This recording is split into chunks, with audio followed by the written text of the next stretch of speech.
আসসালামু আলাইকুম। ব্যস্ত সময়ে সবাইকে স্বাগতম। Welcome back my channel. তো আজকে আমি নিয়ে এসেছি গরুর গোশত ভুনার রেসিপিটা। এটা হচ্ছে রেসিপি না বলতে পারেন, আমি যেরকমভাবে রান্না করি সেরকমভাবেই জাস্ট একটু ভিডিও করে আপলোড করে দিলাম। তো এটা হচ্ছে ফ্রিজের গোশত। ফ্রিজের গোশত যে এত মজা করে রান্না করা যায় তা নিজে না রান্না করলে বুঝবেন না। তো আমি এখানে ফ্রিজের গোশত আগে থেকেই বের করে নিয়েছিলাম। এরপর 2-3 ঘন্টা পানিতে ভিজিয়ে রেখেছি। বারবার পানি চেঞ্জ করে ধুয়ে নিয়েছি যেন কোনো গন্ধই না থাকে। এরপর পেঁয়াজ কেটে এর ভিতরে আমি দিয়ে দিলাম সেই গোস্তগুলো। তো ফ্রিজের গোস্ত কিন্তু যদি ভালোভাবে আপনি না ধোন তাহলে কিন্তু এখান থেকে একটা আষ্টে গন্ধ আসে, কামড় দিলে গোস্তে। আর আপনি যদি ভালোভাবে ধুয়ে নেন, অনেকক্ষণ ভিজিয়ে রাখেন পানিতে, তাহলে কিন্তু এই গন্ধটা আসে না। তো এখানে আমি আদা বাটা অ্যান্ড একটু লবণ, একটু গুঁড়া মরিচ, একটু হলুদের গুঁড়া সব আমি দিয়ে দিচ্ছি। তো যেগুলো যেগুলো আর কি গোস্তে দেওয়া হয় মশলা, সব মশলাই আমি দিচ্ছি। তো দিয়ে সুন্দর করে আমি একটু তেল দিয়ে এটাকে মাখিয়ে নেব। তো আপনারা দেখতেই পাচ্ছেন আমি কীরকমভাবে এটাকে রেডি করছি গোস্তটাকে। তো সুন্দর করে মাখিয়ে নেওয়ার পর আমি চুলায় বসিয়ে দেবো ধিমা আঁচ দিয়ে, মানে একেবারে অল্প আঁচে চুলায় বসিয়ে রাখবো অনেকক্ষণ।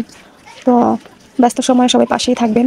আমি যেহেতু নিউ, তো সবার সাপোর্টের দরকার আছে। তো সবাই একটু টুকটাক সাপোর্ট করে যাবেন, সাপোর্ট করলে সাপোর্ট পাবেন ইনশাল্লাহ। তো আমি এখন সুন্দর করে এগুলোকে মাখিয়ে নিচ্ছি, দেখতে পাচ্ছেন। মাখামাখির কাজ শেষ হয়ে গেলে এরপর আমি চুলায় বসাবো। চুলায় ধিম আঁচ দিয়ে প্রথমে হাই হিট দিয়ে আমি এটাকে বলক তুলে নেব। এরপর অল্প হিট দিয়ে বসিয়ে রাখবো 2-2.5 ঘন্টা। যখন একেবারে নরম তুলতুলে হয়ে যাবে তখন আমি নামাবো আর কি। আর এই গোস্ত ভুনাটা এতই মজা হয়েছিল যে ঝোল দিয়েও পেট ভরে ভাত খাওয়া যাচ্ছিল। তো সবাই একটু এরকমভাবে রান্না করে দেখবেন, গোস্তের কোনো গন্ধ আসবে না। ফার্স্ট টিপস হচ্ছে যেটা, সেটা হচ্ছে অনেক মানে ধুয়ে নিতে হবে, এটাকে পানিতে ভিজিয়ে রাখতে হবে আর ধুতে হবে যেন একটু ময়লা না থাকে। গরুর যে রক্তটা সেটা যেন গোস্তের ভিতর না থাকে। ভালোভাবে ধুয়ে নিলে এই রান্নাটা পারফেক্ট হবে। তো এখানে আমি সাইডে আমার বাচ্চাদের জন্য একটুখানি বিরিয়ানি রান্না করব। তো 1 প্লেট বিরিয়ানি হলেই হবে ওদের জন্য। তো অল্প একটু গোস্ত দিয়ে, একটু টক দই, একটু আদা রসুন দিয়ে আমি বসিয়ে দিয়েছিলাম যেন আমার বেবিদের জন্য হয়েছে আর কি।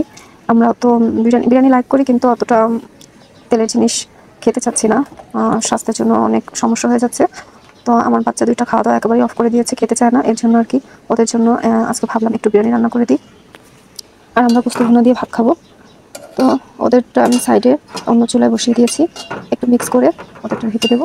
তো আস্তে আস্তে ওদেরটা একেবারে নরম হয়ে যাবে। আর এখানে আমরা যেটাতে খাবো সেটা আর কি কিছুক্ষণ রান্না করার পর আর কি, যখন হয়ে গেছে তখন দেখতেই পাচ্ছেন কালারটা কি সুন্দর আসছে, খেতেও কিন্তু ভীষণ মজা হয়েছে।